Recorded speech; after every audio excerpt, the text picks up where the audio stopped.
నమస్తే తెలుగు రాజ్యంకి స్వాగతం. నేను మీ సంధ్య. ఏ వయసులో జరిగే ముచ్చట ఆ వయసులో జరగాలని అంటారు.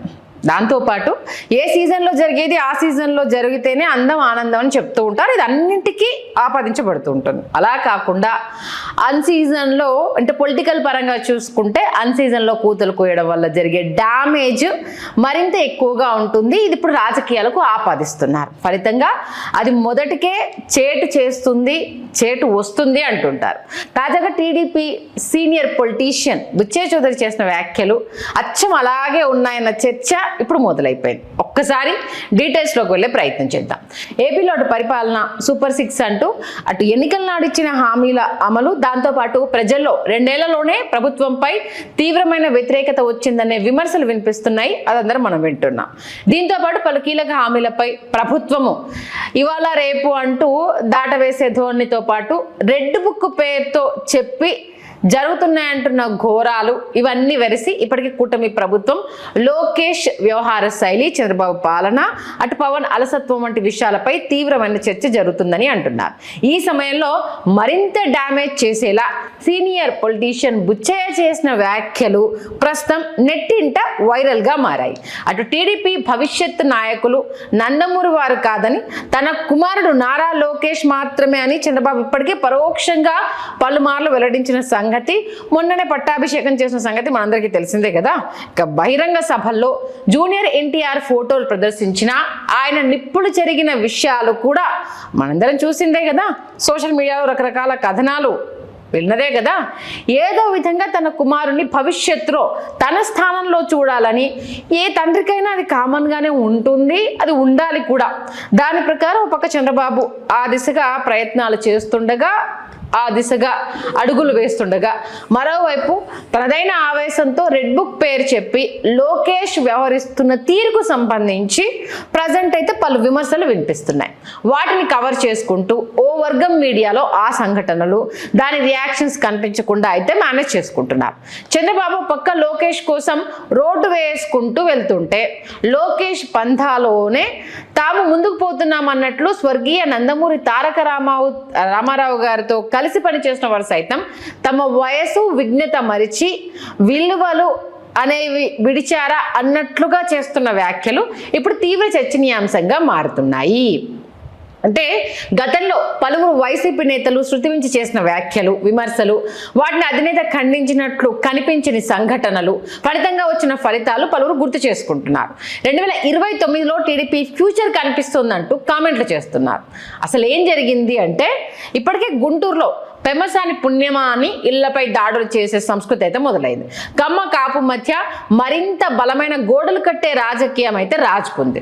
ఒట్టేసేటప్పుడు అంతా కావాలని, అధికారంలోకి వచ్చాక అంతా తామే అన్నట్లు వారి వ్యవహార శైలి అనేది ఉందని అంబటి రాంబాబు వంటి నేతలు బహిరంగానే విమర్శిస్తున్నారు. టైం దొరికినప్పుడల్లా ధ్వజం ఎత్తేస్తున్నారు. దీంతో రాష్ట్ర వ్యాప్తంగా కూడా కులాభిమానం, కులహంకారం, కుల విభజనపై పెద్ద ఎత్తున అయితే చర్చ మొదలైంది. మరోవైపు అటు టీడీపీ ఎమ్మెల్యేలు వాళ్ళున్న నియోజకవర్గాలతో పాటు కూటమి సభల్లోనూ తమను ద్వితీయ శ్రేణి పౌరులుగా చూస్తున్నారంటూ జనసేన కార్యకర్తలు పలు సందర్భాల్లో తమ గోడు వెల్లబెసుకున్న విషయం కావచ్చు, కుదిరితే సోషల్ మీడియా వేదికగా దాన్ని ప్రచారం చేసిన విషయం కావచ్చు, ఆయా సభల్లో వాళ్ళు గొడవ పెట్టిన విషయం కావచ్చు. మనం దాస్తే అయితే దాగేవి కాదు కదా, అవి ఎక్కడో దగ్గర అడపాదడపా కనిపిస్తున్నవి. అది నచ్చక బయటికి వస్తూ బహిరంగ లేఖలు విడుదల చేస్తున్నది కూడా మనం చూస్తున్నాం. ఈ సమయంలో అంబటి రాంబాబును ఉద్దేశించి బుచ్చయ్య చౌదరి, ఏంట్రా ఎదవల్లారా, మేము తలుచుకుంటే మిమ్మల్ని నరికేయగలమంటూ చేసిన వ్యాఖ్యలు ఇప్పుడు తీవ్ర చర్చనీయాంశంగా మారుతున్నాయి. అంతటి సీనియర్ పొలిటీషియను స్థాయి అంటే ఇప్పుడున్న పరిస్థితి ఏంటి, ఆయన చెయ్యాల్సిన మాటలు అంటే ఒకరిని ఆయన చూసి ఇన్స్పైర్ ఇన్ని నెలలు అంటే ఇన్ని సంవత్సరాలు రాజకీయ జీవితంలో ఉన్నారు, అలుపెరగకుండా పోరాటం చేస్తున్నారు, ఒక ట్రెండ్ మార్కును ఆయన జీవితానికి ఆయన సెట్ చేసుకున్నారు. ఇలాంటి వ్యక్తి ఈ మాటలు అనడం ఏంటి అనేది ఇప్పుడు ఈ వ్యవహారం చినికి గాలివానగా మారబోతోంది అని అంటున్నారు. తాజాగా రాజమహేంద్రవరంలో మీడియాతో మాట్లాడుతూ rural MLA TDP rural MLA Buchaiah Chowdary కాపు నేత మాజీ మంత్రి అంబటి రాంబాబును ఉద్దేశించి వ్యాఖ్యానిస్తూ ఓ రకంగా రెచ్చిపోయారనే చెప్పాలి. ఇందులో భాగంగానే ఏంట్రా ఎదవల్లారా, మీరు నరికేది మేము నరకగలం, మాకు అధికారం ఉంది, మేం తలుచుకుంటే మిమ్మల్ని నరికేయగలం, పిచ్చి పిచ్చిగా ప్రేలాపనలు పేలితే అంబటైనా గింబటైనా గుమ్మటం పట్టించేస్తాం, మా కార్యకర్తలు తలుచుకుంటే గుమ్మం దాటి బయటికి రాలేరు అంటూ ఆయన వ్యాఖ్యానించారు. దీంతో రాష్ట్రంలో రెడ్ బుక్ రాజ్యాంగం ఏ స్థాయిలో వెర్రితలలు వేస్తుందో చెప్పడానికి బుచ్చయ్య చౌదరి గారు లాంటి వారు చేసిన వ్యాఖ్యలే నిదర్శనం అన్న చర్చ ఇప్పుడు బలంగా మొదలైపోయింది. మరోవైపు ఇందాక చెప్పినట్టుగా ఆయన 7 సార్లు ఎమ్మెల్యేగా ఎన్నికయ్యారు, అటు ప్రొటెం స్పీకర్గా పనిచేశారు, రాష్ట్ర మంత్రిగా పనిచేశారు.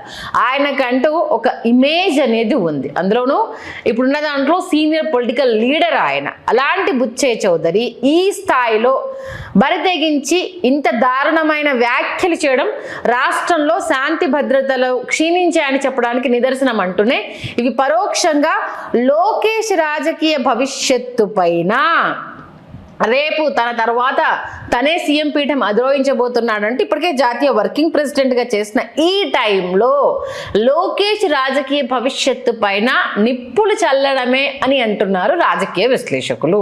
అందుకు పలువురు చెప్తున్న కారణాలు సైతం కాస్త ఎదుటి వారిని ఆలోచింపజేసే వాటిగానే ఉన్నాయి అంటూ కొన్ని ఉదాహరణలు ఇక్కడ తెర మీద తీసుకురావడం జరిగింది. ఇందులో భాగంగా ఎంతో సీనియర్ అయినా తనకు చంద్రబాబు కావాలనే మంత్రి పదవి ఇవ్వడం లేదనే కోపంతో ఇక లోకేష్ హయాంలో తనకు 2029లో ఎమ్మెల్యే టికెట్ అయినా ఇస్తారా లేదా అనే సందేహంతో ఈ స్థాయిలో తన అనుభవాన్ని ఉపయోగించి బుచ్చయ్య ఏమైనా ప్లాన్ చేశారా, లోకేష్ పొలిటికల్ ఫ్యూచర్కి వెన్నుపోటు ఏమైనా పొడుస్తున్నారా అనే చర్చ తమిళ మధ్య జరుగుతోందని చెప్తున్నారు. ఎందుకంటే ఆయన అన్నిసార్లు ఎమ్మెల్యేగా గెలిచారు, అందులోనూ ఇక లాస్ట్ ఆయన ఏజ్ కూడా ఎక్కువైపోతుంది, మంత్రి పదవి ఆశించినట్టుగా తెలుస్తోంది.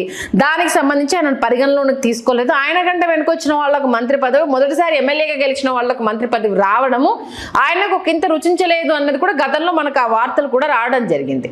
ఇప్పుడు ఈ ఆజ్యం పోయడం వెనుక ఏదైనా కుట్ర దాగుందా అన్న కోణాల నేపథ్యంలో అటు లోకేష్కు మద్దతు తెలిపే తెలుగు తమ్ముళ్ళు ఈ ఆసక్తికరమైన చర్చను తెర మీద తీసుకురావడం జరిగింది. ఇక ఇంకోవైపు చూసుకుంటే 2024 కూటమి అధికారంలోకి రావడంలో కీలక భూమిక పోషించిన కాపు సామాజిక వర్గం క్రమంగా అటు టీడీపీ జనసేనకు దూరం అయిపోతుందన్న చర్చ అంబటి విషయం దగ్గర నుంచి కొంత రగులుతూనే ఉంది. అంటే పవన్ ను నమ్మి జెండా మోసిన సగటు జన సైనికుడికి గుర్తింపు లేదు, అది లేదు సరికదా, వారు ఇప్పటికీ టీడీపీ కార్యకర్తల వెనకాల నడవాల్సి వస్తుంది తప్ప పక్కన నడిచే పరిస్థితులు లేవని చెప్తున్నారు. అంటే వాళ్ళకి తక్కిన గౌరవం మాకు దక్కట్లేదు, వాళ్ళని చూసుకున్నట్టు మమ్మల్ని చూసుకోవట్లేదు, అసలు ఏ కార్యక్రమాలకైనా మమ్మల్ని కలుపుకొని పోవట్లేదు, మాకు గతి లేక జెండాలు మోసి వాళ్ళ వెంట వెళ్తున్నాము అంటూ కూడా చాలా సందర్భాల్లో జన సైనికులు తెర మీదకి వచ్చి చెప్పడం జరిగింది. అయితే దీనికి ఇంకో కారణం ఏంటంటే పవన్ కళ్యాణ్ తన పనితో తాను చేసుకుంటున్నారే తప్ప గ్రౌండ్ లెవెల్లో సగటు కార్యకర్త ద్వితీయ శ్రేణి నాయకుడి పరిస్థితి గురించి ఏమాత్రం ఆలోచించడం లేదని, అసలు అందుబాటులో ఉండడం లేదని అంటున్నారు.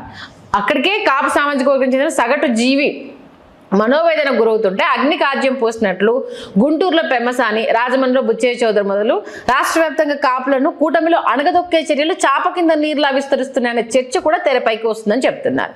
ఈ విధంగా లోకేష్ నాయకత్వంలోని టీడీపీలో అటు కాపులను అణగదొక్కే కార్యక్రమం, వారిపై మరో సామాజిక వర్గం బెదిరించడం, పెత్తనం చేయడం వంటి ఈ తరహా వైఖరి పెరుగుతోందన్న చర్చ కూడా జోరుగా జరుగుతుండగా తాజాగా అంటే మొన్న అంబటి పైన జరిగిన దానికి సంబంధించే ఇంకా రగులుతూనే ఉంది కాసం అది.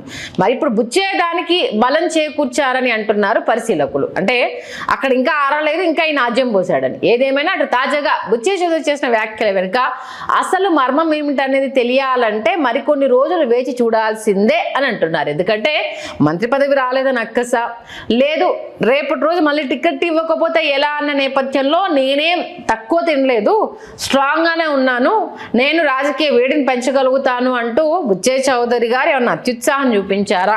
మరి అలాంటి సీనియర్ ఎమ్మెల్యే మంత్రిగా ప్రొటెం స్పీకర్గా పనిచేసి టీడీపీలో దశాబ్దాల పాటు కొనసాగుతున్న అలాంటి ఒక సీనియర్ నేత ఇలా మాటలు జారడం అనేది ఏదో జరుగుతోంది తెర వెనుక అన్న అంశాలకు సంబంధించి అయితే రకరకాల చర్చలు అయితే జరుగుతుంది. మరి దీనికి సంబంధించి కూటమి నేతలు ఏమైనా స్పందిస్తారా, లేదు శరామామూలే కదా ఇదంతా ఎందుకులే అనుకుంటారా? మరి రాబోయే రోజుల్లో తనయుని సీఎం పీఠం మీద కూర్చోబెట్టాలని తాతాలాడుతున్న నేపథ్యంలో మరి కాపు సామాజిక వర్గానికి సంబంధించి ప్రజెంట్ అంబటిని ఆ ప్రాంతంలో దిక్సూచిగా చూస్తున్న నేపథ్యంలో మరి ఈ వ్యాఖ్యలు మరింత దుమారాన్ని రేపే అవకాశం అయితే స్పష్టంగా ఉంది. ఏం జరుగుతుందనేది మాత్రం వేచి చూడాలి.